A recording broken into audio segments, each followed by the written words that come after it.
Hi, I'm Anadi from Cooking with Anadi, and you're watching me on Femina.in. Don't forget to like, share, and subscribe to Femina. Today we're making a quick and easy Pav Bhaji recipe, so let's first take a look at our ingredients.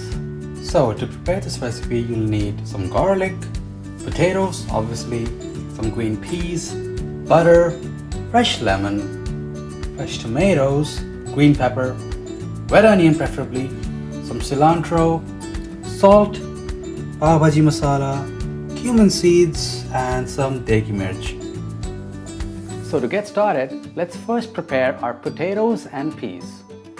I'm going to put it down like that, flat side down. Make sure if you're using an Instant Pot to use the wire rack.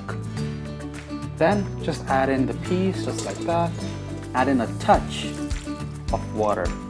Put that lid on, steam it for 12 minutes. So while the potatoes and peas get completely cooked, let's prepare the rest of our ingredients. Alright, so first things first, we're gonna grate our garlic super thin. I'm gonna use this microplane here, which essentially will puree this garlic paste. Looks like, take a look at that. That's pure garlic paste. So now let's prepare our onion. We want to finely chop that onion. Cut it down the middle, not all the way across, and a little slit on the top. Then really makes chopping onions very easy. Let's get to our pepper. I like to kind of chop it straight down. Then there's a seed right there. I'm gonna go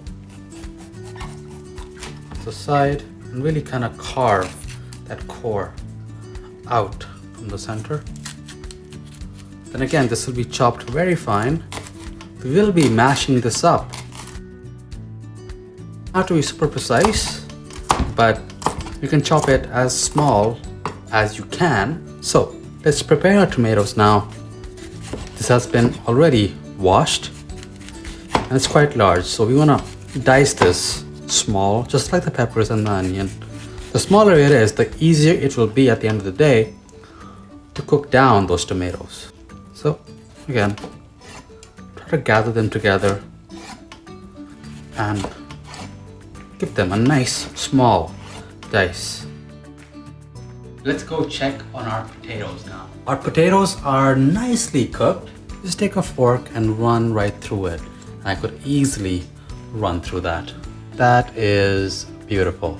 So there goes our potato, pea, and it looks beautiful. And the potato peel should come off super easily. Now just lightly mash it, which will help to cool them down slightly. So just with the back of a fork, mash it right through potatoes as well as the peas, really lightly.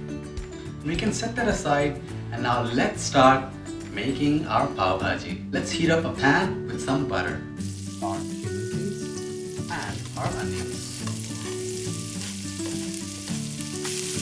Add in your garlic and your green peppers. Perfect stage for you to move on to the next step. Add in some salt, some deggi mirch. I'll tell you why I'm using deggi mirch instead of regular chili powder. I'll tell you why I'm not adding a small amount, but really loading up this dish with that chili powder or deggi mirch. Give this a good mix. Deggi mirch is great to allow you to add a bunch of red, pungent color to your dish. Tomatoes are getting soft here. Keep stirring it. You don't want any clumps of tomatoes to get stuck onto the pan and then burn. Take a look here. Completely mush, and this is going to be great. Now, here is our potato mixture with our peas. Now add this into your tomato. We're going to give it a quick mix here to really bring these ingredients together. And as soon as you think that the tomatoes have completely, evenly mixed with the potatoes, switch to a potato masher and just start mashing.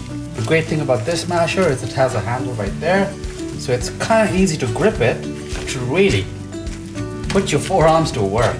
Let's just do a few more things to it before we continue. So just move it all to the side, or the edges of the pan.